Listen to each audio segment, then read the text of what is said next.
Hilchot Tfilah, Siman Pei Tet, the laws of Tfilah, chapter 89, Hilchot Tfilah Uzmana, the laws of prayer and its time, V'ochet Seifim, and in it there are 8 paragraphs. Zman Tfilat HaShachar, the time for the prayer of the morning, in other words, Shacharit. Mitzvata, its mitzvah is, Sheyatchil, that you should begin, Im Hanetz HaChama, with the rising of the sun. We'll see what this word nates means. It means the shining of the sun. Kidechtiv, as the verse says, Yira'ucha, they will revere you, Im Shamesh, with the sun.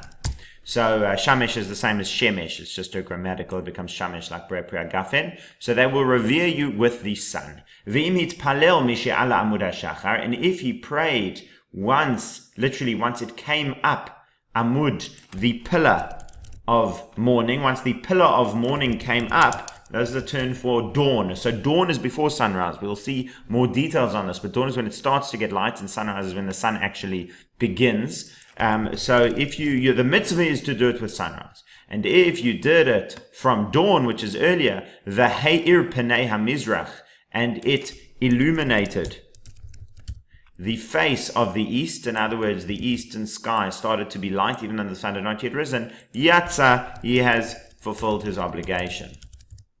V'nimshach zmana, and its time continues, is drawn, the time is drawn out, zmana, its time, ad sof arba shaot, until the end of 4 hours, shehu shlish hayom, which is a third of the day. V'im ta'a, we'll go into tomorrow what happens if you made a mistake, and so forth. But that's the idea. The time for prayer is not before the sunrise, and not really after sunrise. The mitzvah is to do it at sunrise, but you can do it from dawn. You have fulfilled your obligation, and the time continues 4 hours into the day. The Mishna Brura says, Imhan Nates, with the rising of the sun. Hi ha-sha'ah, that is the time. Sha'ah can mean hour, like a literal hour, or it can mean time, and we'll see it's used for both. That is the time that the sun, matchelet, begins, lizroach, to shine, baroshe ha-harim, over the heads of the mountains. V'raui v'nachon, and it is appropriate and correct. Lizaher, to be careful. Bazeh, with this, lechatchila, ideally, af b'yimei ha-slichot, even during the days of slichot. See, slichot, we're coming to shul early, so maybe with slichot, we've got this whole pre-shacharit thing. So maybe you'll say, okay, we'll start shul the same time as regular time, and we'll daven after we finish slichot, whatever time that is. So you end up davening only after sunrise. So he says, even during the times of slichot, it's ideal to keep your Amidah at sunrise. V'chein b'choref, and so too in winter. Keshe mashkimin uvan levet hakneset b'boker hashkeim, when they get up early and come to the shul b'boker hashkeim, early. Yamtinu, they should wait. Milehit palel, from davening. Ad hanates, until nates. So even though, for example, in winter, sunrise only like 7:30, so you shouldn't daven earlier, you should still daven at the regular time. Uked le'el, and as above, Siman Che, chapter 58, Sif Aleph, paragraph 1, Ayin Sham, look there. However, Keshe mashkim letzeit lederet, when you get up early to go out to the way, Ukiai gavna, or for other such things, Sha'ar dechak, other pressure, v'ones, and factors beyond your control. I'm not going to write that whole thing in. Demutar lagdim, it is okay for, actually factors beyond control. So if there's some reason why you can't actually control, your flight's leaving at a certain time, you couldn't book your flight differently, the only time that you're going to be able to daven shacharit is earlier than sunrise. Demutar lagdim, it is permissible to go early. Kedlakaman b'sif chet, as we'll see in paragraph 8. Al kol panim, at the very least, yamtinu, you should wait, milavarech, to bless, al ha-tfilin ad shi'akir et chaver ha-ragilim o k'tzat berichok 400, until you will recognize his friend who is common with him, in other words, his friend that he's familiar with, a little bit, at the distance of 4 amot. That's the only time you can put on your bracha on tefillin. Demi kodem, before that, asur levarech aleim, it is forbidden to bless over them. Uked le'el b'siman lamed, sif aleph, as we see above, chapter 30, number 1. Ayin sham b'Mishna Brura, take a look at it in the Mishna Brura.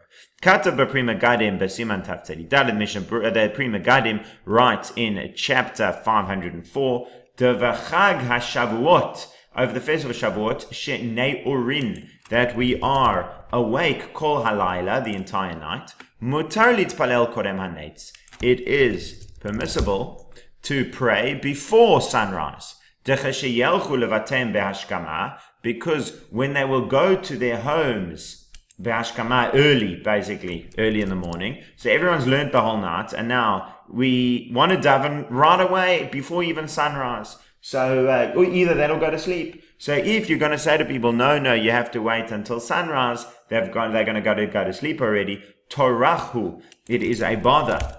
Lehit kabeitz, to gather them together. Sheinite, second time. So therefore, since there's a bother to get everyone back together, it is permissible to daven earlier. Umikol makom, nevertheless, yesh li zaher, you should be careful. Shelo likrot kriyat shema, not to say kriyat shema, kol kach behashkama, so very early. Dahainu, which is kodem sheyiru et chaver barachok arba amot v'yakirenu, before you will see your friend at the distance of 4 amot and recognize him. Dazeh asur lacharchila, this is forbidden lacharchila in the first instance. So we're going to see these concepts a few times throughout the section of lechatchila, ideally in b'di'evet, if you've done it already, or if there's exigent circumstances.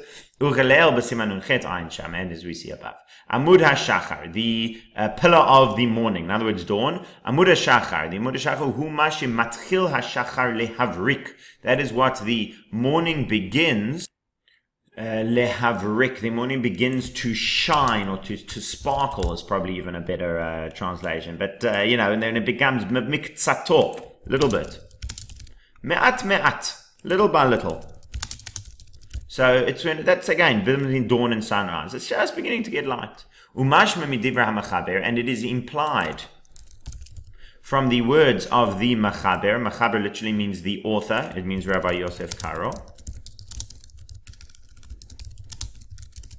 The kodem heir af b'diavad lo yatsa, that before it has become light, heir from or, even b'diavad, once done, posto facto. So lechatchila in the first instance, and b'diavad, once it was already done, even b'diavad lo yatsa, you've not fulfilled your obligation. So if it's amud hashachar, so that's not the ideal time to pray, but it's acceptable. If it is not even amud hashachar yet, then even b'diavad you have not fulfilled your obligation. V'chein iskimu harbe achronim, and so to agreed many of the later authorities. The lo k'magen Avraham, not like the Magen Avraham. Ayin b'vir halacha, take a look in the bir halacha. So the Magen Avraham wanted to say that you do fulfill your obligation, but the Mishnah Brura rules against that. Panei hamizrach, the face of the east, so it's begun to get light in the east where the sun rises. Uva'inan shi'ir panei kol hamizrach, and we require, that's actually an Aramaic word, that the entire east should illuminate. Velo sagi, it is not sufficient. Bameh shehivrik hashachar k'nekuda bilvad, in that it sparkles, that it starts to get light in the morning, k'nekuda, like a point, bilvad, alone. So what happens is, first there's just one little area where it starts to get light. That's too early. Then the whole east gets light. That's alright. Then the whole day gets light. Then the whole sky starts to get light. That's even better. And then the sun rises, and that's the exact right time. Katav b'chidushei Rabbi Akiva Eiga, it is written in the novella of Rabbi Akiva Eiga, da'av sheha kochavim niri nadain b'rakia, that even if the stars are seen still in the sky, Mikol makom yomhu, nevertheless, it is day. So the fact that they're stars doesn't mean that it's not considered day, it is still considered day. Yatzai, it's fulfilled his obligation. B'di'avad, posto facto. That's when you, that's referring to, that if, even though Amud HaShachar, you fulfilled your obligation, but b'di'avad. V'afilu shelo b'shat hadchak, even if it was not at a time of pressure. In other words, if you was a time of pressure, so you should, if it was no time of pressure, so you should wait till Netzach, till sunrise. If you didn't and you davened early, okay, even though that wasn't exactly the best thing to do, that's still acceptable. Uveshat hadchak, and in a time of pressure, kagon b'mashkim latzeit laderech, for you getting up early to go on the road, uki agavno, or such examples, shar dechak v'ones, other pressures or factors beyond your control, afilu lechadchila, even in the first instance. Then you can daven early. I've got to be going on this trip and whatever else, so then I can daven even in the first instance. We'll come and see if Chet Ayin Sham, as we'll see in paragraph 8. Vada, you should know. The Divrei HaShulchan Aruch einam amurim rak le'inyan chovat mitzvat tefillah bilvad. That the words of the Shulchan Aruch einam amurim rak are not said except. In other words, are only said for the idea of the obligation of the mitzvah of tefillah, of davening, bilvad alone. We are only speaking about the mitzvah of davening. That you have fulfilled it after the east has become light. Through this already has arrived its time. It's already time for it. The nitka kfar hatamid, nitkana kfar hatamid, because it was already set up, established. The nitkana was set up keneged hatamid, corresponding to the tamid. The tamid was the daily offering in the temple, which was done first thing in the morning. Ushchita tatamid, and the shechting of the tamid offering. Haya techef was immediately. Mishe heir hamizrach, when the east became light. So that's already before sunrise. Avalin in Kriyat Shema. However, for the idea of the saying of Shema, shekodem atfila, that is before davening, lo ari hamachaber b'siman zeh. The Mechaber, the author, Rabbi Yosef Karo, is not speaking. Iri is Aramaic for saying. He's not speaking about Shema. He's only speaking about the Amidah. So bear in mind, well, the way we do Shacharit, they're two separate things. Va'ayin le'el, b'siman nudchet, take a look earlier, chapter 58, Mishna Brura, Sif Kat Yutet, Mishna Brura, number 19, that you do not fulfill through this your obligation of the saying of the Shema, Af di'avad, even post facto. Im ragil lasot kain ad sheyakir et chaver haragil imo k'tzat b'richug arba amot. If you are ragil, accustomed to doing this, to saying the Shema, until you recognize your friend, whom accustomed to a little bit, at the distance of 4 amot. And this is later than the time of illuminating the east. So, in other words, yes, even though you fulfill the obligation of the Amidah, since our Amidah is linked to the Shema, and you wouldn't yet have fulfilled your obligation of the Shema, it actually would be a little bit too early. Ubifrat, and particularly, when he wants then to put on tefillin and say the bracha on them, that certainly, Ein levarech, he should not bless ad shegiah hazman de mishiakir, until the time comes of recognizing your friend. So technically you can actually daven the Amidah earlier than you can say Shema or say the bracha on tefillin, but practically you're going to want to say your Amidah with Shema and tefillin. So the real time that we're looking at is not when the east starts to become light, but when there's enough light to recognize your friend. Hayom, through a third of the day. So you've got 4 hours, which is a third of the day. Ve'im hayom aroch, and if the day is long. Shmone esrei shaot, 18 hours. Right?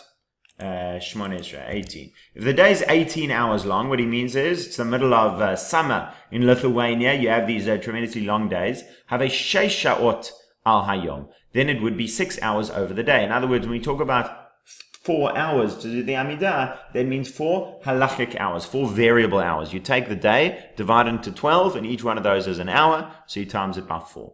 As a point of interest, that is how a sundial works. If you're measuring hours on the sundial, it's always going to be 4 hours. And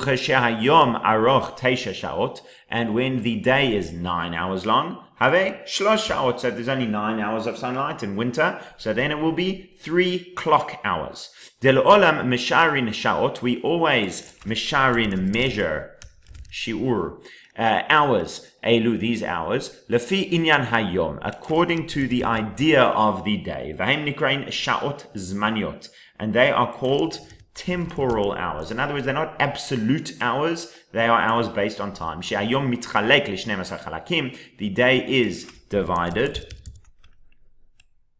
into 12 portions. V'inyan hashlishu, and the idea of the third, she'tfilat hashachar hu neged korbanat hamid. So why is it a third of the day? Because the prayer of shacharit corresponds to the offering of the tamid, ula olam, and always.